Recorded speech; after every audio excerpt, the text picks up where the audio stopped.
partager ton expérience.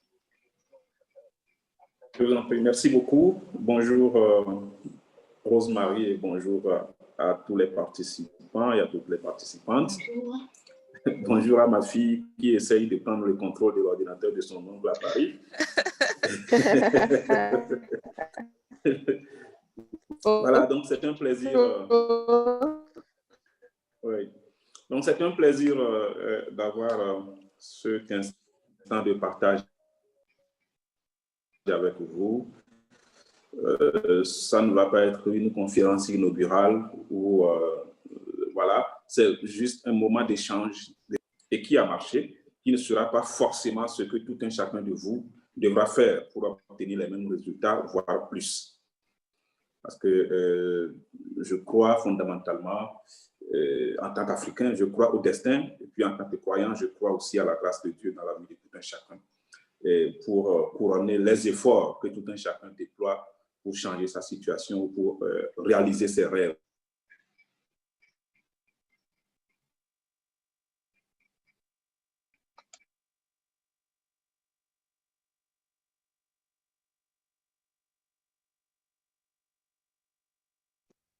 J'entends plus rien.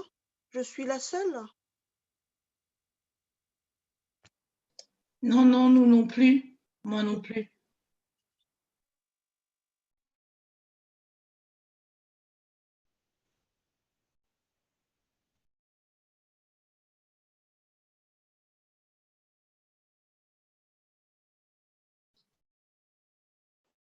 Alors, je vous préviens, je suis dans le sud Kivu, en RDC. Donc, je n'ai pas une bonne connexion Internet. Ça peut lâcher de temps en temps. Et vous entendez les bruits des tonnerres. Il se peut que je vous prie d'avance de m'excuser. Verlaine, peut-être Verlaine, ce que tu peux faire, sauf si tu as besoin de nous faire une présentation à l'ordinateur, ce qu'on fait souvent avec les intervenants qui se connectent depuis l'Afrique ou qui ont des problèmes de connexion, tu peux te connecter. On a vu ton visage, donc maintenant tu peux poursuivre sans la vidéo. Voilà, comme ça consomme moins de bande passante et la connexion sera plus stable. Voilà. Ok, ça marche. Voilà. Donc, je suis dans le sud Kivu. Malgré ça, je ne vous garantis pas que ça va être fluide jusqu'au bout. Ça va couper de temps en temps, mais bon, on va se reprendre. Voilà. On est en zone humanitaire. Comme elle a dit, je suis Verlaine Issaka Danyossi. Ça fait bientôt 7 ans que je travaille aux Nations Unies, en fait, dans les organisations internationales. J'ai commencé par un stage à Genève pour valider mon master. Ensuite, j'ai compris qu'il fallait justement avoir un prérequis linguistique qui est l'anglais. Parce que je suis né au Togo, j'ai grandi en zone rurale au Togo et donc on n'a pas vraiment eu l'occasion de se confronter à l'anglais et on négligeait même, on se moquait même de nos professeurs d'anglais au collège. Alors, je sais que beaucoup d'entre vous qui sont passés par l'Afrique ont eu cette expérience-là aussi. On ne les prenait pas au sérieux, mais après, ça m'a rattrapé personnellement. Et quand j'ai fini mon stage à Genève en 2012, j'ai compris que, d'abord, le système des Nations Unies m'intéresse, mais pour y arriver, toutes les correspondances sont en anglais. Même pour dire bonjour à quelqu'un dans l'ascenseur, c'est en anglais. Même à un Français, il préfère vous parler en anglais d'abord pour voir si vous allez réagir ou comment vous allez réagir, etc. Et donc, les rapports sont en anglais. J'ai compris qu'il fallait se préparer pour ça. Donc, il se fait que le dernier jour de mon stage, j'ai fait la connaissance, j'ai rencontré un monsieur qui était un Érythréen, qui est directeur Afrique de Human Rights Watch à New York. Et je l'ai approché, j'ai dit, mais votre organisation me plaît bien, j'entends souvent parler de vous sur RFI, BBC, France 24, et mon rêve de pouvoir travailler avec vous ou faire quelque chose avec votre structure. Mais mon problème, c'est l'anglais, je ne parle pas l'anglais. Il me dit, mais vous me parlez, vous vous exprimez déjà en anglais, vous m'expliquez ce que vous voulez, et vous me dites que vous ne parlez pas anglais. Donc, faites-vous confiance. Et voilà, il me donne sa carte de visite, il me dit, voici le site de Human Rights Watch, www.urhrw.org.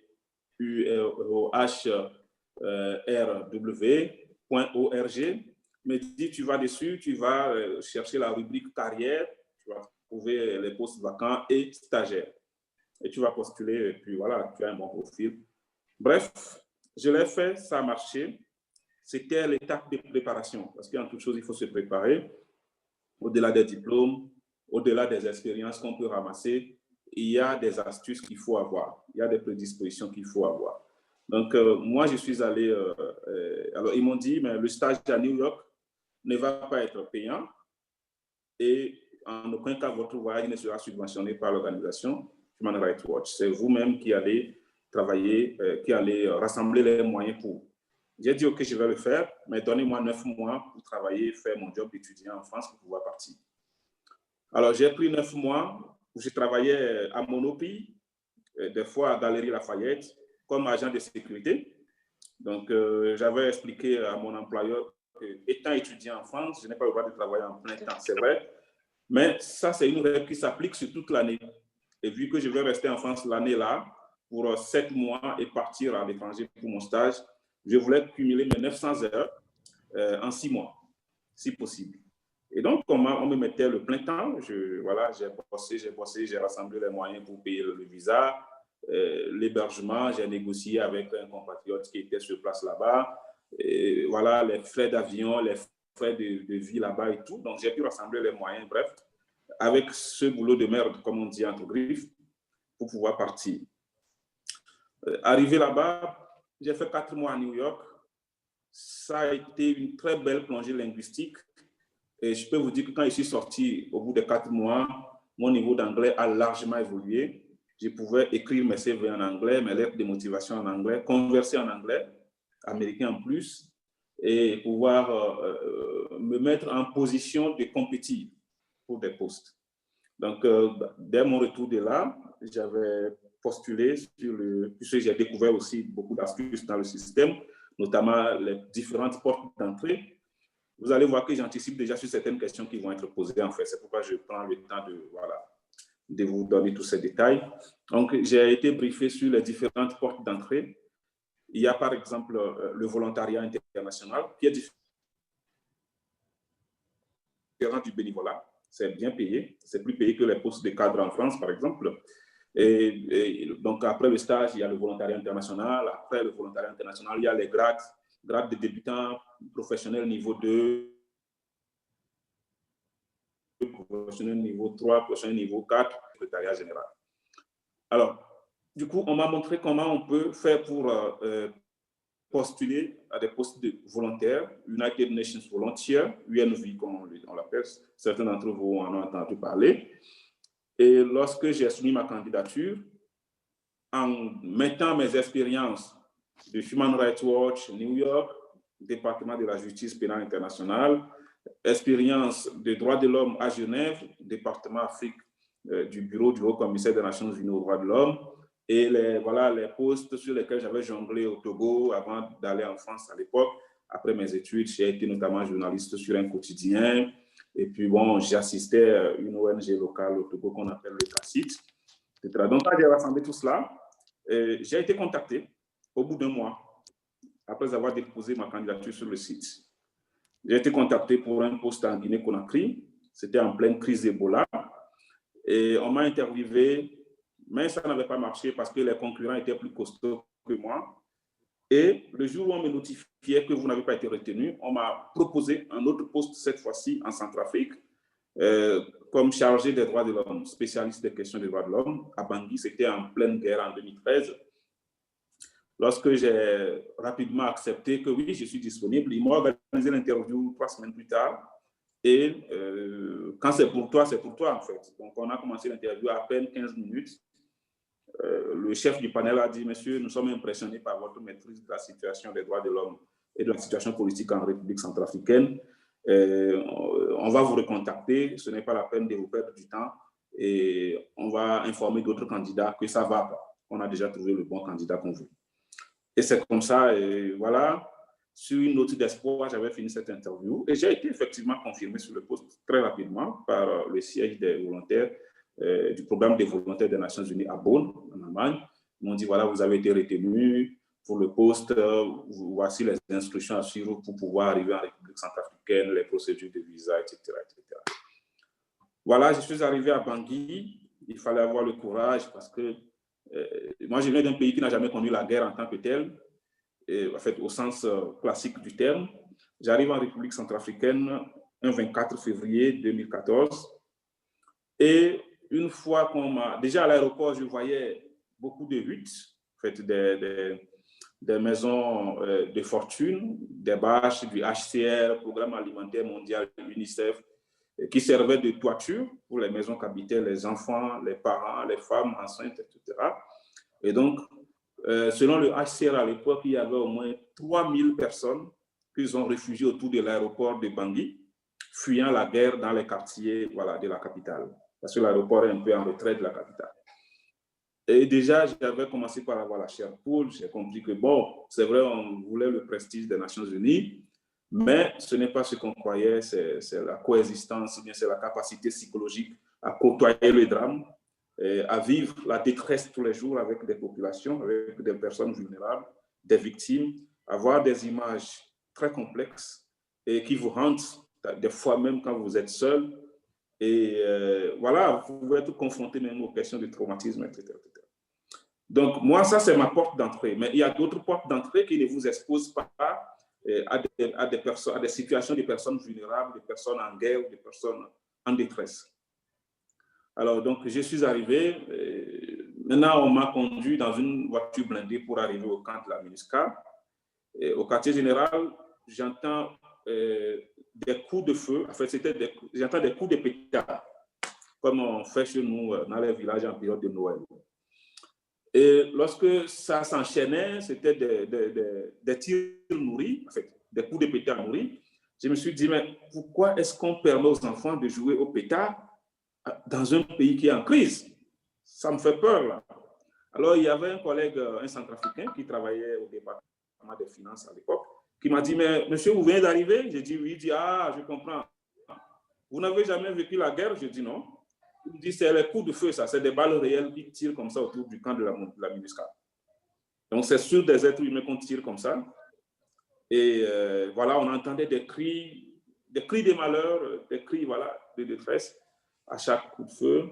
Et là, j'ai compris tout de suite que je venais d'arriver dans une situation très complexe et qu'il fallait soit accepter faire avec ou bien demander à démissionner et à reculer. Bon, moi, j'ai décidé, je me suis dit, mais les gens sont là. Fuir ces gens-là, d'ailleurs, c'est non-assistance à personne en danger. Autant rester, surtout que moi, en tant que staff des Nations Unies, je suis bien protégé. Je ne suis pas exposé. Et bien, je reste. Donc, j'ai fait 2 ans et demi dans cet environnement comme volontaire. Mais j'étais toujours... mon travail était très apprécié par mon chef. C'est toujours le cas d'ailleurs. Et au bout de 2 ans et demi, parce que je pouvais être volontaire pendant 4 ans. Alors, un volontaire, le salaire minimum d'un volontaire dans un pays en conflit, c'est au moins 3 000 €, l'équivalent de 3 000 € pour un volontaire qui est célibataire. Mais pour un volontaire qui est marié, légalement, ça s'ajoute. Qui a un enfant, ça s'ajoute. Qui a 2 enfants, ça s'ajoute. Donc, et puis vous avez des avantages tels que les congés de récupération après chaque 6 semaines qui sont grassement payés par l'organisation. Et quand vous allez en mission, vous avez, voilà, on vous paye. Il y a beaucoup d'autres avantages qui s'ajoutent, l'assurance maladie, etc., etc. Et pour moi, ça a été une expérience fabuleuse et une très belle porte d'entrée dans le système des Nations Unies. Donc, au bout de 2 ans et demi, mon chef m'a dit, monsieur, moi, je vous trouve très brillant, très professionnel. Le travail que vous faites m'impressionne, puisque d'ailleurs, ceux qui sont au grade d'administrateur ici, je vous propose de ne plus renouveler votre contrat de volontaire. À l'époque, la loi disait que pour devenir professionnel aux Nations Unies, pour obtenir le grade d'administrateur quand on est volontaire, il faut démissionner, faire 6 mois hors du système. Il dit, je vous suggère de ne plus renouveler votre contrat et après 6 mois, je vous reprends. C'est ainsi que je l'ai cru. Et puis, j'ai refusé de renouveler mon contrat au bout de 2 ans et demi. Et c'était une décision folle à l'époque. Je crois que non, Isaka, tu es ambitieux. Toi, tu crois à ce monsieur, etc. Je leur ai dit, moi, je peux répondre au regard de tout ce que je sais déjà par rapport au fonctionnement du système. Et je suis parti.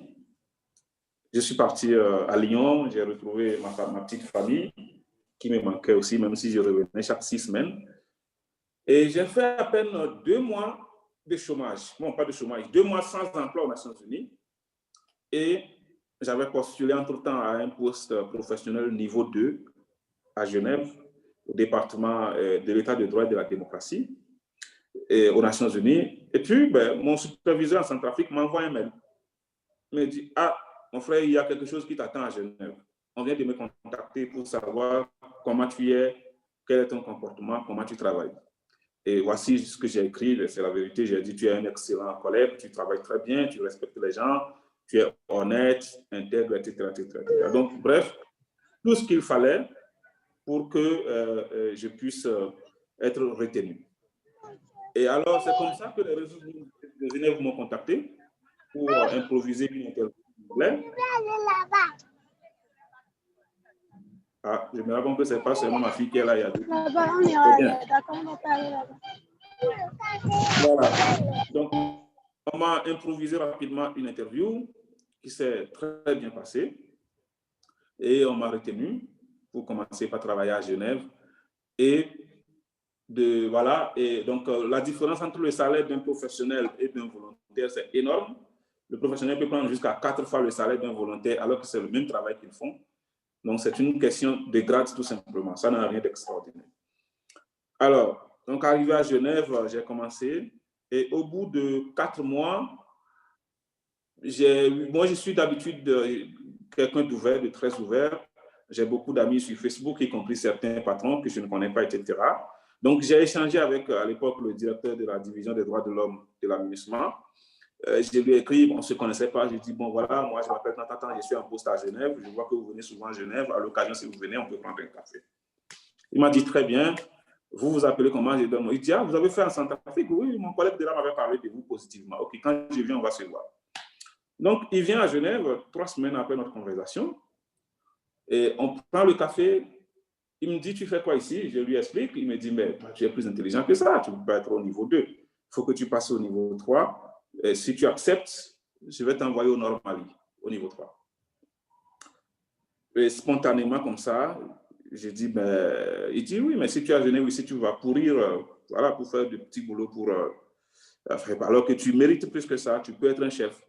Donc, c'est comme ça que j'ai accepté. Et paf, on m'a envoyé au Nord Mali, dans une zone où personne ne voulait aller. Je me souviens bien, mes collègues européens à l'époque me disaient, mais tu vas mourir, il y a le terrorisme là-bas, il y a les djihadistes là-bas, tu vas là-bas, pourquoi? Comment tu peux quitter Genève pour aller à Kidal ou Menaka? Il faut rester.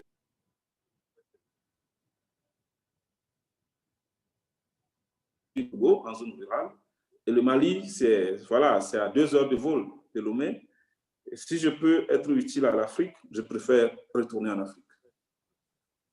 Et puis, je suis arrivé là-bas, il y avait effectivement les barbus, comme on les appelle. Il y avait les fondamentalistes islamistes dans la région où j'étais, qui faisaient des frappes, qui faisaient des coups d'éclat, des attentats parfois contre l'aménagement. Et je suis arrivé, j'ai cherché à voir le chef du village, je suis allé le voir, j'ai dit, moi, je suis un de vos fils, je viens du Togo, vous me voyez, le Togo ne sait même pas que j'existe, si vous m'enlevez, personne ne vous paiera des rançons, parce que de toute façon, les États africains sont ce qu'ils sont, c'est pas comme, voilà. Ils ont dit, non, non, toi, tu es notre frère, et puis tu t'appelles Isiaka, ça veut dire peut-être que tu es musulman ou tu as des musulmans dans ta famille. Bref, tu vas travailler avec nous. Et je suis resté là-bas, sur la base des Nations Unies, j'ai fait 1 an. Et ça m'a permis d'apprendre beaucoup de choses. Et voilà, j'ai fait 1 an comme responsable des droits de l'homme. Et à un moment donné, j'ai été même promu comme chef de l'antenne de l'administration là-bas. Alors, après 1 an, les hauts responsables ont remarqué mon travail. Ils ont dit non, ce monsieur, il travaille très bien là-bas. Il sera plus utile à la mission si on l'amène sur le Bamako. Donc, c'est comme ça qu'on m'a sorti des droits de l'homme, on m'a déposé aux affaires politiques, et notamment à la section qui analyse les attaques terroristes, qui fonctionne un peu comme les renseignements dans les États. Et donc, on avait un général français qui était notre chef, il y a encore d'ailleurs. Et j'ai rejoint cette équipe et je faisais l'analyse prédictive. Mon travail consistait essentiellement à observer la situation et à faire des connexions, à dire, par exemple, au regard du passage de tels groupes armés dans cette zone, au regard de ce communiqué lu sur les chaînes de propagande de l'État islamique, au regard de ceci, au regard de la position des autorités, etc., il est à redouter une attaque dans 2 semaines contre les installations des Nations Unies ici, ou bien une attaque contre les agences humanitaires. Et très souvent, ça se produisait pratiquement, parce qu'on finit par être rodé sur le terrain, et donc on sait les réactifs qui peuvent provoquer la combustion ou qui peuvent provoquer une situation.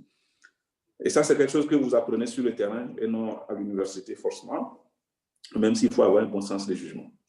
Alors, donc j'ai fait ça pendant 8 mois et j'ai obtenu la qualification pour le niveau professionnel niveau 4, P4. Donc, le niveau P4, c'est le niveau des représentants adjoints du PNUD, par exemple, ou bien le niveau du représentant du HCR à Cotonou, par exemple, ou dans des pays qui ne sont pas en conflit, etc. Donc, j'ai obtenu la qualification. On lance la campagne de recrutement, il faut postuler, remplir les critères, et le système vous appellera à un examen écrit qui va être corrigé dans l'anonymat par des experts de la question. Et les résultats vont être proclamés au bout de 2 mois. Et après, ceux qui sont retenus, ceux qui ont réussi à franchir la barre de 75 sur 100, par exemple, sont appelés à l'interview basée sur les compétences, où on vous demande, par exemple, de donner un exemple de situation dans laquelle vous avez utilisé vos compétences en matière des droits de l'homme ou bien en matière d'analyse politique. Et là, il faut donner un exemple concret. Voilà, quand j'étais en poste en Centrafrique, il y avait tant, et j'ai fait tant, on a eu ces résultats, ou quand j'étais en poste au Mali, etc., etc. Et des exemples de situations dans lesquelles vous avez pris en compte le genre. Et moi, j'ai travaillé dans une zone un peu musulmane, je ne veux pas dire islamique, où, quand je voulais faire des formations ou des sessions de renforcement des capacités des acteurs de la société civile, par exemple, les imams, les chefs de quartier disaient les femmes n'ont pas le droit de s'asseoir dans la même salle ou sur les mêmes bancs que les hommes, selon nos rites et coutumes, notre tradition, pour suivre les mêmes formations. Nous ne voulons pas que nos femmes s'asseyent pour suivre une formation sur le droit de l'homme. Si vous voulez faire des sessions de formation pour elles, il faut faire ça à part pour elles et il faut que ça soit à part des femmes, etc. Et donc, il fallait à chaque fois leur expliquer que les femmes sont égales aux hommes et que les femmes... Comment? C'est à moi? Continue, Verlaine. C'était juste un micro qui était ouvert. Et je pense que c'était du bruit ambiant. Tu peux continuer. OK. Alors, oui, il fallait leur expliquer que, voilà,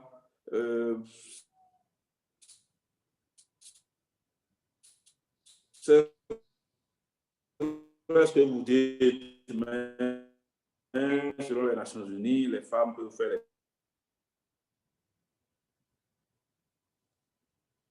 ce que vous pensez, etc., etc. Et elles aussi peuvent vous sensibiliser sur les questions des droits de l'homme et droits et comment saisir la justice, etc. Et donc, c'est des exemples concrets, datés, chiffrés, qu'il faut donner lors des recrutements, lors des interviews ou des recrutements dans les organisations internationales. Et ça suppose que vous ayez des prérequis, vous ayez cultivé l'expérience professionnelle là, quelque part. Si vous voulez être, par exemple, journaliste, on peut vous demander, par exemple, de donner un exemple de situation que vous avez couvert en tant que journaliste ou bien représentant d'un média international ou local. Alors, s'il y a par exemple une inondation que vous avez couvert, ou vous avez couvert une campagne de l'UNICEF sur l'éducation, ou bien une campagne de l'OMS sur les vaccinations, etc., contre Ebola ou le choléra, etc. Donc, c'est à vous de pouvoir ressortir tout ça pour partager votre témoignage avec les panélistes. Et hop, si ça se passe bien, vous pouvez avoir le poste. Alors, quand j'ai eu la qualification, j'étais encore en poste P3 à Bamako. Et lorsqu'il y a eu des postes qui ont été publiés sur le site des Nations Unies, à la MONUSCO au Congo cette fois-ci. Donc, vous voyez, je suis passé en 5 ans ou en 4 ans par Genève, l'Amérique, la Centrafrique, le Mali et le Congo. Donc, je suis arrivé au Congo comme administrateur plein et chef de l'équipe mobile de suivi d'intervention de la MONUSCO. Donc, c'était une équipe de la MONUSCO, mais qui est virtuelle, composé de personnel en uniforme et civil, des spécialistes des affaires politiques, des spécialistes des droits de l'homme, des spécialistes des renseignements, des policiers des Nations Unies, des militaires des Nations Unies. Et on avait un hélicoptère en permanence. On faisait décoller cet hélicoptère. À tout moment, on allait dans les provinces de l'ouest du Congo, où la mission des Nations Unies avait réduit soit sa présence ou avait fermé ses bureaux. Et donc, nous, on continuait par suivre la situation des droits de l'homme, la protection des civils et surtout la répression dont étaient victimes les manifestants de l'opposition contre ce qu'ils appelaient la fraude électorale entre griffes. Je ne dis pas qu'il y a eu fraude en 2018, mais je ne veux pas me prononcer sur ça. Mais voilà, à chaque fois qu'il y a des élections en Afrique, vous savez qu'il y a beaucoup de contestations. Et donc, nous, on allait pour parler aux forces de l'ordre, pour dire, faites attention, épargnez les femmes, épargnez les enfants, épargnez les civils, et faites un usage mesuré de la force, un usage proportionné, etc., etc. Faites attention, bref, aux violations des droits de l'homme.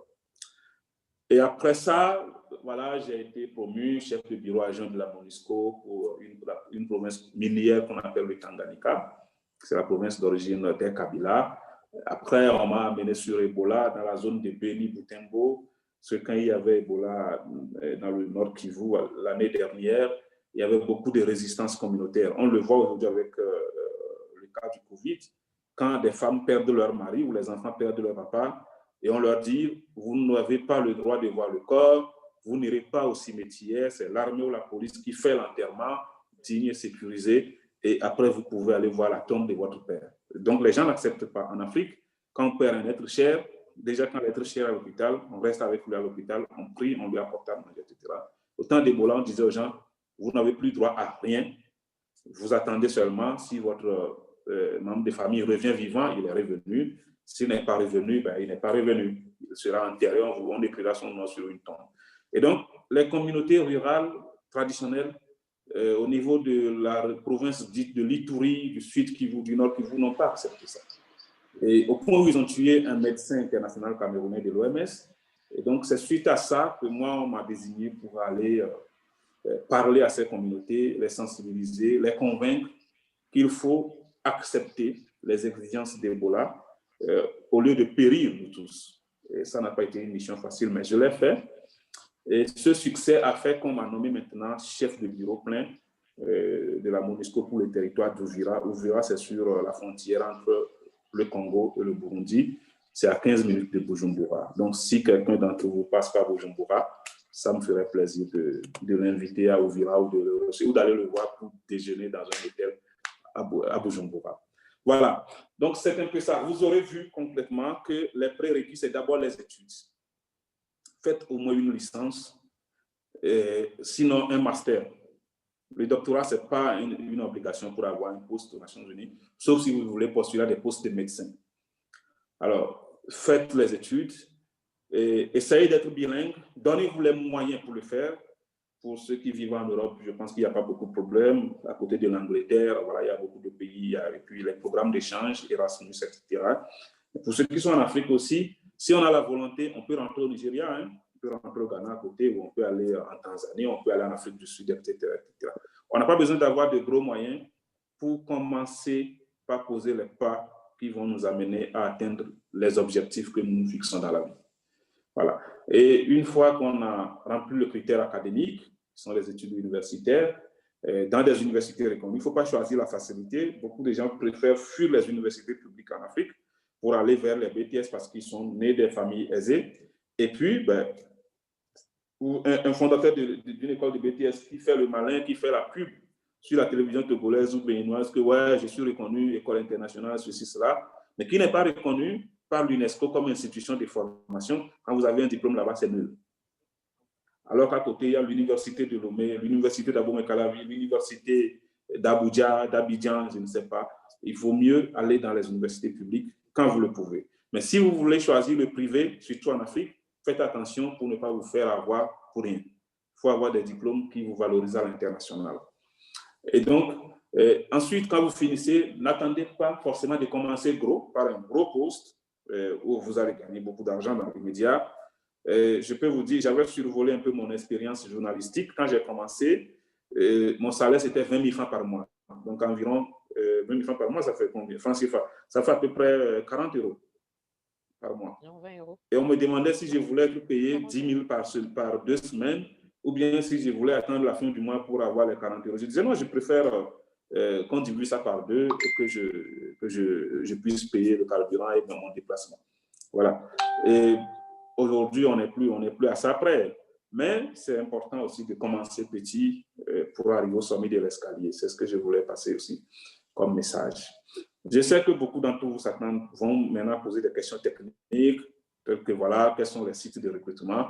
Je vais répondre avec plaisir. Et quelles sont les conditions en général, je vais répondre aussi avec plaisir. Mais je préfère m'arrêter à ce niveau pour que le débat soit animé, pour éviter un monologue comme ça. Si vous avez des questions, on va revenir. Sinon, je reprendrai la parole pour la suite. Merci. Ok. Merci beaucoup, Verlaine. C'était un exposé très clair. Donc, moi, j'ai retenu déjà, donc, ce que tu as dit, j'ai retenu UNV, donc le fameux site des volontaires des Nations Unies. Le volontariat des Nations Unies, c'est un volontariat où on est payé, on ne fait pas le bénévolat. Et j'ai retenu ça comme porte d'entrée. Je vous partagerai le lien du site des UNV. Vous pouvez vous inscrire. Moi, je sais que j'avais réussi même l'entretien pour un poste à l'est de la RDC aussi. Mais ça tombait à un moment où j'avais eu une autre proposition d'emploi et j'étais plutôt partie dessus. Et ça m'avait fait rire parce que j'avais vraiment l'impression d'avoir foiré mon entretien. Et finalement, bon, j'avais quand même réussi. Peut-être qu'ils n'avaient pas de candidats volontaires pour aller là-bas à l'époque. Donc voilà, j'ai retenu ça à UNV. J'ai retenu les qualités relationnelles parce qu'à certains moments, tu as dit comment tu avais su réseauter avec certains chefs sur les réseaux sociaux. Donc, j'ai retenu ça aussi comme clé. La certification, donc toujours chercher à se former. Et puis, ce que tu as mis dans la manière d'aborder les entretiens aux Nations Unies, c'est quelque chose qu'on apprend dans les formations métiers de destinée, c'est le modèle STAR pour présenter ses achievements, ses accomplissements lors d'un entretien. Donc, voilà, la situation, les actions qu'on a prises, les résultats qu'on a, le contexte, et puis les actions qu'on a prises et les résultats. Voilà. Donc, j'ouvre le floor. Pour ceux qui veulent poser des questions, allez-y, profitez-en. Ce n'est pas tous les jours que vous aurez un chef de bureau des Nations Unies à portée de la main. Donc, allez-y pour vos questions.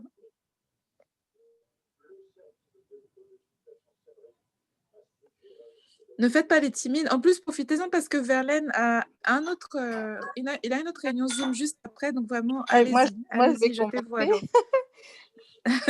Bonjour Verlaine, c'est Noélie, donc je suis camerounaise, je vis à Strasbourg. J'ai fait un master en ingénierie juridique et financière à Sciences Po Grenoble en 2007. Et donc moi, je suis issue d'une famille où mes parents ont travaillé à l'international, au Burkina Faso. Donc j'ai grandi 12 ans au Burkina Faso. Et c'est vrai que ces systèmes-là m'ont toujours intéressée. Enfin, moi, ou que ce soit moi ou mes frères, ça nous a toujours intéressés parce qu'on est issus de ces systèmes-là et on a vu aussi la richesse que ça nous a donné. Et aujourd'hui, je me suis tournée, déjà par métier de destinée aussi, je me suis spécialisée sur tout ce qui est gouvernance d'entreprise, gestion de projet. Et c'est vrai que à chaque fois, j'en reparle à mon mari, je lui dis toujours, ce serait bien qu'on aille à l'international en Afrique aider, mais d'une façon différente. Et l'ONU, effectivement, c'est un très bon vecteur. Maintenant, après, moi, j'ai 12 ans d'expérience en entreprise, surtout en assurance. Donc, je ne sais pas à ce stade, quel serait le levier pour s'insérer dans ce milieu des Nations Unies avec une expérience pareille. Bon, je vais répondre en même temps parce que apparemment les gens sont timides pour poser des questions. Comme une dame a eu le courage de poser, je vais lui répondre. D'abord, félicitations à toi, Marie-Rose, pour avoir réussi un test de UNV jusqu'à être sélectionnée. Et c'est bien, c'est très rare que des gens trouvent une option pareille et choisissent autre chose. Mais c'est bien, je crois que tu es bien épanoui là où tu es. avec le travail que tu fais, c'est très bien. Je ne dis pas que si tu avais opté pour les Nations Unies, tu ne serais pas non plus voilà, épanoui. Voilà. Maintenant, pour revenir à la question d'Élodie, je suis content d'apprendre que... De Noélie. Noélie. Et de Noélie plutôt, d'apprendre que voilà, un enfant est né des parents qui ont travaillé à l'international et qui apprécient cette carrière-là au point de vouloir l'envisager. C'est bien, mais c'est plutôt rare. Parce que moi, ma fille, elle a 4 ans, elle se fâche contre moi tout le temps. Papa, tu n'es pas à la maison, il faut revenir. Pourquoi tu ne veux pas être là? Elle ne comprend pas encore ce qui se passe. Au moment du confinement, j'avais fait 4 mois ou 5 mois d'affilée à Paris et puis elle croyait que je n'allais plus partir. Donc, quand il fallait partir après, à l'ouverture des frontières, c'était compliqué. Mais c'est bien, c'est bien. Et quand on grandit aussi, on comprend effectivement la richesse que cela a pu apporter à la famille. Je ne parle pas d'argent, Noélie, c'est de quoi je parle. Voilà, ça a permis aux enfants d'aller dans de bonnes écoles. Voilà, ça apporte beaucoup de choses. C'est exactement ça. Et c'est aussi l'ouverture d'esprit. On a une excellente ouverture d'esprit. Ah ouais, ça c'est... Ouais, exactement. Ouais. L'enfant découvre tout très tôt, beaucoup de culture, etc. Et un fonctionnaire des Nations Unies peut inscrire facilement son fils à Harvard School of Law ou à London School of Economy, alors qu'il est issu d'un milieu rural. C'est l'ONU qui prend en charge à 80% ses études, les études de l'enfant, etc., etc. Donc, ça apporte quand même beaucoup de choses pour les familles des membres. Alors, félicitations pour les études que vous avez faites aussi, ingénierie juridique et gestion des entreprises, quelque chose comme ça. C'est bien, ça vous ouvre beaucoup de portes. Et ça peut vous ouvrir beaucoup de portes, surtout au niveau de la gestion des projets. On a des postes de monitoring and evaluation projects officer, par exemple. Et on les a à plusieurs grades, grade de volontaire, grade professionnel niveau 2, niveau 3, niveau 4, niveau 5, etc. Et il y a beaucoup de possibilités. Donc, votre profil ne sera pas lié forcément et uniquement aux assurances. Vous pouvez faire, comme vous avez fait du droit, vous pouvez faire tout ce qui est lié au droit, vous pouvez faire tout ce qui est lié au management des projets, tout ce qui est lié à la gestion des projets, etc., etc., même aux ressources humaines ou même au service des finances. Donc, il suffit d'aller sur les sites de recrutement des Nations Unies. Aujourd'hui, avec Google, on peut accéder à tous ces sites sans intermédiaire. Vous voulez un poste aux Nations Unies, par exemple, au PNUD, vous allez sur Google, vous tapez UNDP Jobs ou bien emploi PNUD. Bon, généralement, tout est en anglais et ça va vous amener automatiquement sur un site qui commence par www.UNDP, United Nations Development Program.org. Puis voilà. Il faut éviter les sites intermédiaires parce qu'il y a beaucoup de sites d'arnaque qui proposent des choses aux gens et qui commencent par leur demander de l'argent. L'ONU ne vous demandera jamais de l'argent avant de vous recruter. Donc, ça se passe vraiment sur des bases de transparence. Maintenant, il faut, normalement, avec 12 ans d'expérience, vous pouvez être même professionnel niveau 5. C'est-à-dire, vous pouvez être voilà, un grand chef de division, et un grand patron, un grand chef de bureau, quelque part. Mais quand vous n'avez jamais mis pied dans le système, c'est très complexe de pouvoir accéder, de pouvoir rentrer dedans par ce grade. Même Kofi Annan avait commencé comme volontaire. Donc, c'est très compliqué parce qu'il y a des astuces. Une chose est d'avoir les diplômes, les expériences en entreprise, dans des entreprises locales ou même dans les multinationales. Mais travailler à l'ONU, c'est une autre dimension. Et ça demande des prérequis, des préparations, des étapes et des fois même des formations de recyclage pour pouvoir arriver progressivement à faire son chemin. C'est pourquoi vous allez voir des gens qui ont été ministres dans leur pays, mais qui ont cherché et obtenu des postes de volontaires aux Nations Unies, qui sont arrivés et qui ont commencé comme volontaires. Et très rapidement, ils ont gravi les échelons avec leur expérience, leur savoir-faire déjà au niveau gouvernemental pour arriver au sommet. Vous allez voir des professeurs de droit qui sont revenus aux Nations Unies comme volontaires, alors qu'ils ont 20 ans d'expérience. Mais eux, en 5 ans, ils sont déjà au sommet, pratiquement. Parce que s'ils se préparent bien, parlent l'anglais, ils ont déjà les diplômes, ils ont déjà le sens de l'analyse, le sens de leadership, etc., etc. Ça se passe plutôt bien. Mais c'est la porte d'entrée qui est parfois difficile. Et à l'ONU, même si on vous donne un poste de consultant, même si c'est 1 mois, vous allez voir que moi, j'avais rencontré mon ancien professeur de droit constitutionnel à Boumé-Calavi. Je l'ai rencontré à Bangui en 2015. Et il avait eu un contrat d'1 mois comme pour venir aider les juges constitutionnels centrafricains. Et quand on causait, il m'a dit, mais toi, tu es ici? Je dis, oui. Il dit, ah, c'est pas possible.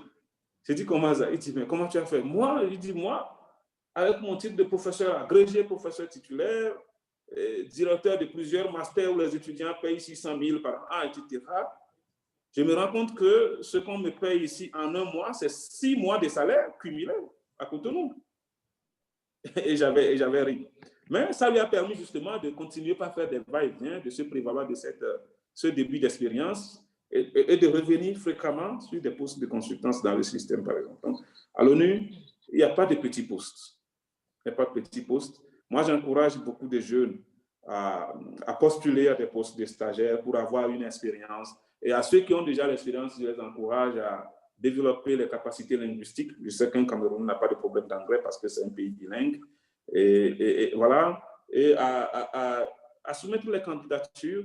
Quand on dit que c'est mieux de commencer par le volontariat pour vite avancer, ça ne veut pas dire que c'est le seul passage obligé. Il y a des gens qui sont venus de l'extérieur.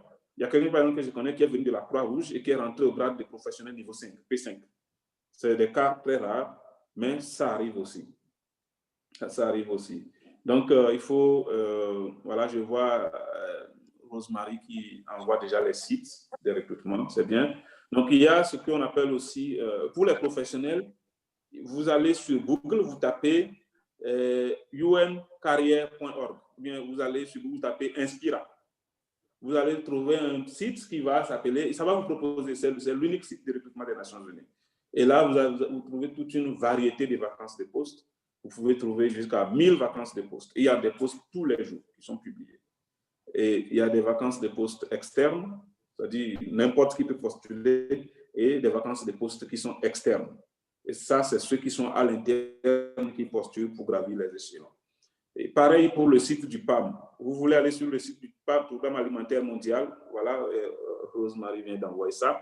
Vous voulez aller sur le site vous voulez un poste au PAM, Programme alimentaire mondial. Vous êtes peut-être logisticien, agent de protection, recenseur, quoi d'autre, chef de service, etc., service finance, ressources humaines. Vous allez sur Google, vous tapez emploi World Food Programme. Voilà. Vous allez trouver un site qui va commencer par www.wfp, World Food Programme, Programme alimentaire mondial, ORG. Et puis vous trouvez ça, vous allez sur la rubrique carrière, vous allez trouver carrière, et puis les vacances des postes sortent, et voilà, vous trouvez la possibilité de voir s'il y a une vacance des postes qui cadre avec votre profil, et vous postulez. Mais sachez que la concurrence est très forte.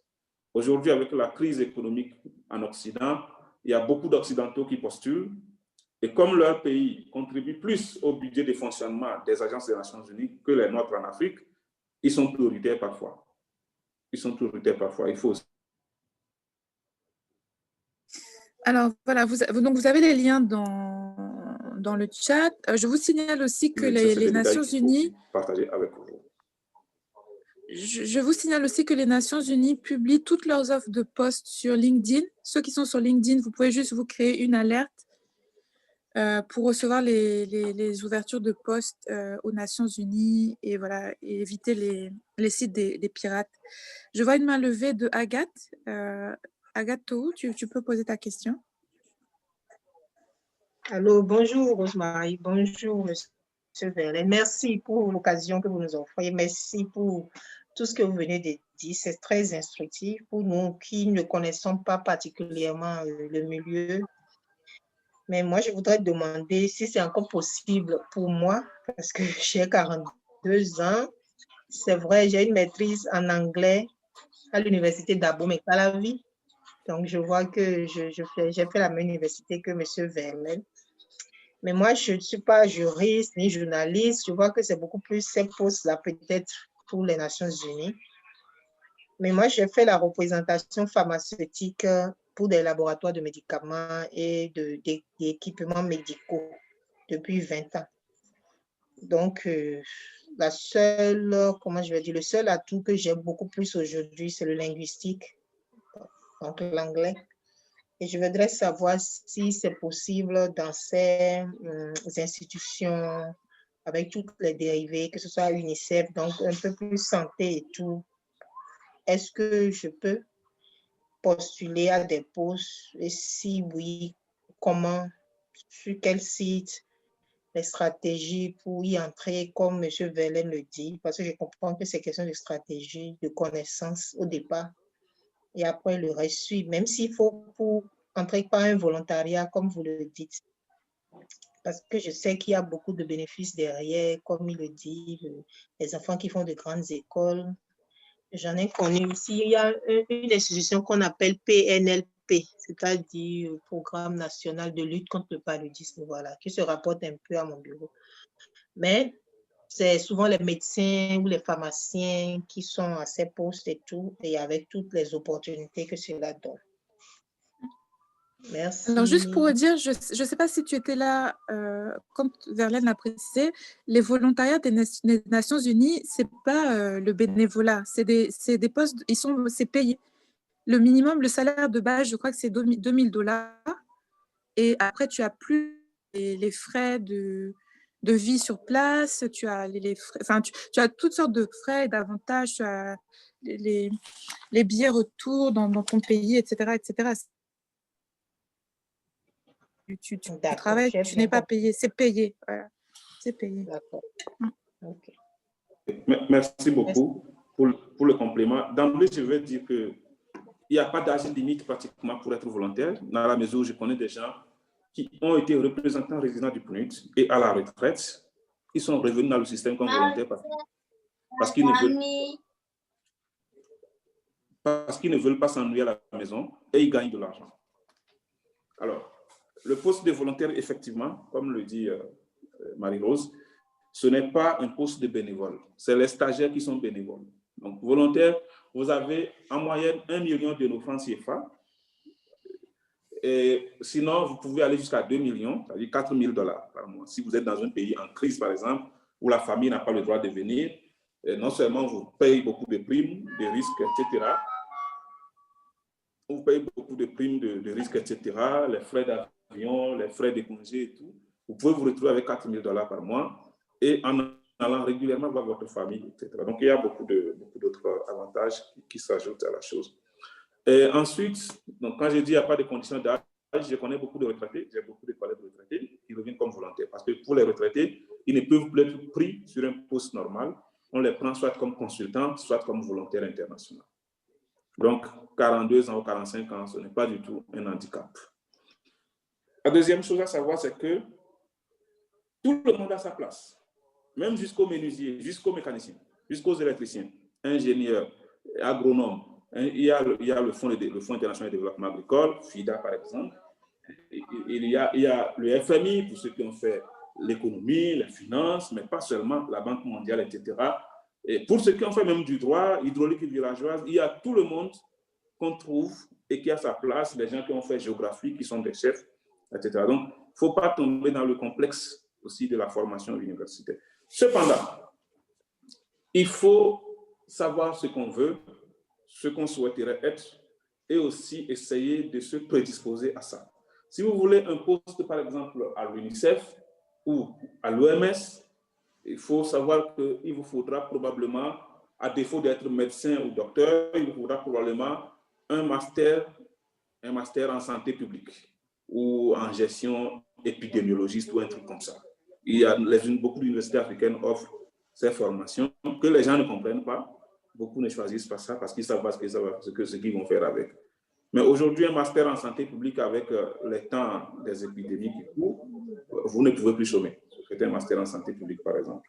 Alors, pour vous qui avez fait, pour Agathe, par exemple, qui a fait l'anglais, il y a les postes d'interprètes qu'on trouve partout. On trouve à Genève, à New York. Vous trouvez tout ça sur le site des recrutements des Nations Unies, le site un.carrière.un.org. Marie-Rosa a envoyé entre-temps. Marie-Rosa a envoyé beaucoup de sites de recrutement, les plateformes-là, vous trouvez les postes d'interprètes anglais-français, anglais-allemand, ou non, anglais-arabe, chinois, français, etc. Ça dépend de votre domaine de spécialité, dans presque toutes les agences des Nations Unies, tous les services où les travaillent. Parce que c'est vrai que l'anglais est obligatoire, l'anglais semble obligatoire, mais ce n'est pas tout le monde qui arrive à s'en sortir avec l'anglais. Et du coup, il y a cette facilité-là qu'on offre en recrutant des interprètes qui peuvent traduire en direct les conférences internationales ou les grands sommets, etc., ou qui peuvent rester à côté de certains chefs. Par exemple, un chef d'État d'un pays francophone qui n'a jamais été confronté à une situation où il doit maîtriser l'anglais, quand il devient représentant spécial du secrétaire général des Nations Unies, au terme de son départ du pouvoir, pour ceux qui acceptent de quitter, on lui offre toujours un service d'interprète parce que c'est un chef pour la compagnie. Donc, c'est ça. Vous pouvez toujours rattraper, vous pouvez toujours élargir votre base en faisant un master en santé publique. Je crois qu'il y a ça au Bénin, et à moindre coût d'ailleurs, pour mettre sur votre CV, et puis ça vous relance rapidement sur les postes de l'UNICEF et de l'OMS, par exemple.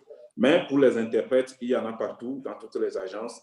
Le site général des recrutements, c'est le site que j'avais recommandé. Vous allez sur Google, vous tapez UN Inspira ou bien www, ou bien carrière en anglais, .un.org.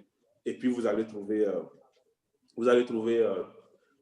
toutes les vacances de postes dans le système du secrétariat des Nations Unies. Maintenant, pour les agences, si vous voulez, par exemple, le Fonds des Nations Unies pour la population vulnérable, c'est mieux d'aller sur Google, vous tapez site de recrutement du Fonds des Nations Unies pour la population. Ou bien site du Fonds des Nations Unies pour l'enfance, l'UNICEF, etc. Ça va vous amener sur des sites en anglais. Il faut vous assurer que ce ne sont pas des sites intermédiaires.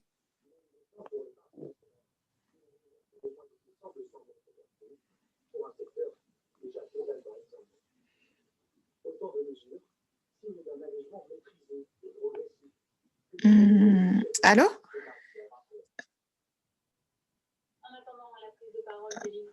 Alors, j'avais perdu le son. Alors, Verlaine, je voulais te poser... donc, il y a une question dans le chat. Bon, il y a une, tu as répondu en partie. On demandait quels sont les types de profils qu'on trouve en général sur le site de UNV, et ça, tu as répondu. Maintenant, il y a Diane qui demandait, est-ce que le site de UNV propose aussi des formations pour les personnes qui ne sont pas encore dans le système des Nations Unies? Et j'imagine que l'idée, c'est de se mettre à niveau. Alors, attendez, on a un problème de connexion. Je vais juste attendre qu'ils reviennent.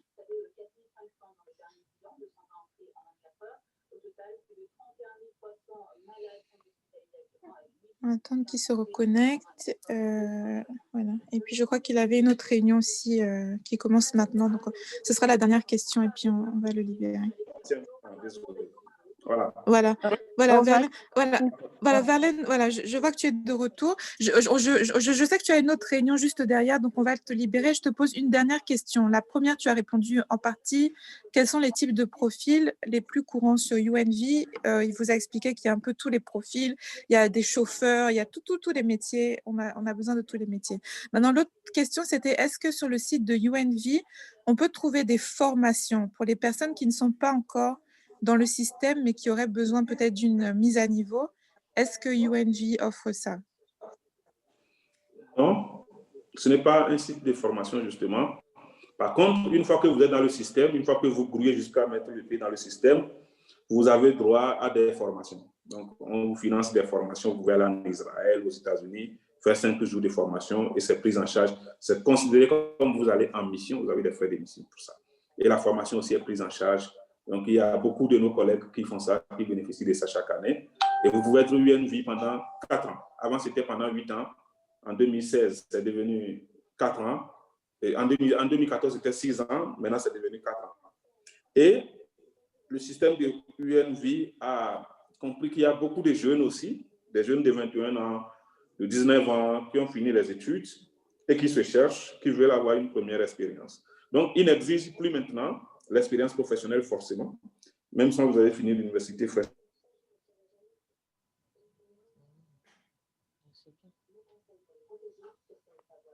Ok. Voilà. Donc, merci. Voilà, ça a répondu à la question de Diane. Merci beaucoup, Verlaine, pour ton temps. On va te libérer. Voilà, merci beaucoup pour tous ces conseils, ces bonnes informations. Vraiment que le Seigneur te bénisse abondamment et puis que tu continues aussi à briller là-bas aux Nations Unies. Donc voilà, pour ceux qui sont dans les formations avec moi, donc vous aurez le replay de la session d'aujourd'hui dans les différents groupes. Voilà, excellent dimanche à tous et toutes. Merci Rosemary, merci Verlaine. Rosemary, merci beaucoup. Bon dimanche. Bon dimanche, merci. Bon dimanche à tous, merci. Merci Rosemary, merci Verlaine, merci. Bon dimanche. Merci.